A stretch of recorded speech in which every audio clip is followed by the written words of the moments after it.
Hi everybody.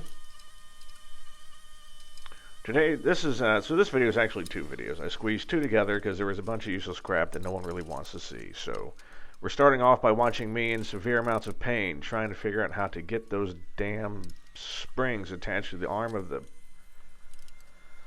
aileron trim. As you can see, I eventually got it done.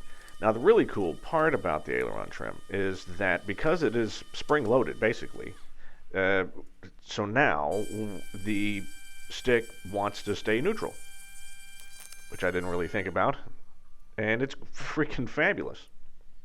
I mean, you never really think about it. It's like, should the stick be allowed to just be wherever it wants to be, or is it one of these things where, oh yeah, we got a spring, well, at least now it's going to be square.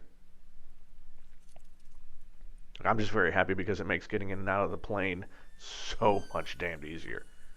Because sticks flopped over to one side. Now you've got to, maybe you're lucky and it's the foot that you want to put down first. Maybe it's not. You got to kick it around. It's a big pain in the butt. That really helps. All right, so with that done, now we're focusing back on the exhaust. So in the last video, we got the exhaust back from the good people at Vetterman's Exhaust. I've put their link in the bottom of all the videos.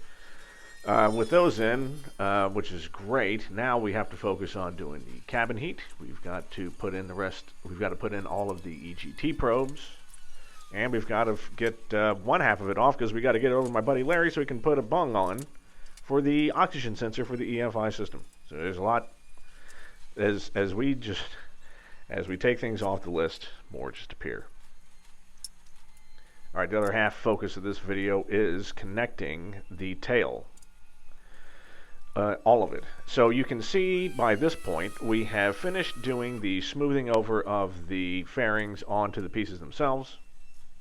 I didn't bother recording like the one for the rudder and the vertical stabilizer because, Right, which was, a grand total of like 5 minutes of work. So I'm not really too worried about it. If you think about it, so I had to pop the rivets, spread, sand.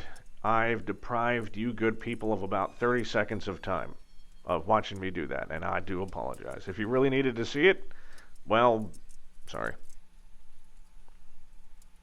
So we're placing everything back on. So this is the full permanent attachment, right? And we're doing a little bit of wiring as well. So things to do left in the back of the tail here, now that everything is getting put back on. We are actually finishing up the wiring for the pitch trim in this video, which is cool. If you stay to the end, you'll see the pitch trim going. Elevators, everything's back on, which is good. We still have to finish the wiring. We have to finish the bottom rudder fairing. Still need to attach the bracket for the tail light. Need to do the wiring for that. Here you can see me putting the pitch trim motor back on now that I've got the pigtail done. You can see it's stuck up. Vans want you to use the tiniest Molex connector of all time. That just infuriated me beyond belief, so we used the one that's one size bigger. And I regret nothing. Besides, don't forget, I just came back from seeing the Vans factory plane. I know how they attach stuff. So anyone that wants to tell me that zip ties are bad, Vans has their pitch trim wire attached by zip ties. Thus, there go I myself. So yeah, that's all out of the way. Now, the overall motivating thing for all of this is that I'm trying to get the plane not just done, obviously, but unfortunately what you have to do is you have to get it weighably done. That means everything has to be on to weigh it because it's the full-on plane. That includes carpets, everything. Every last screw has to be on because you got to get that weight accurate, especially back here in the tail where things alter the center of gravity very easily. They're like, yeah, I'll just leave all the screws out, it's fine. 1 or 2 grams way out on that arm, it's a multiplier. So let's see what we have back here. Like I said, still got to do the fairing. The main fairing we also have to do for the empennage, which is done, which is really cool. You'll be seeing that.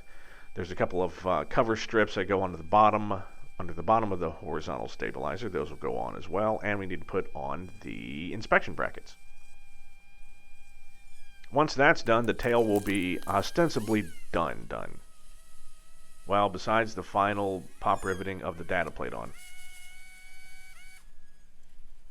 which I will wait to do when the DAR does it. When the DAR gives me the pink slip, sucker goes on. Well, I guess it'll go on 4. Actually, that's the thing is I have to weigh it because there's a thing in there that says empty weight on the data plate, and to get the empty weight, I got to weigh it. So.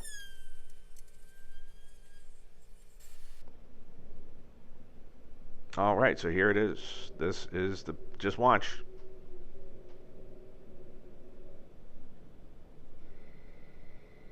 Oh yeah, down she goes. And just like that, the pitch trim is done. So, next video, which will be tomorrow, will be further things. So thank you for joining me, everyone. See you soon.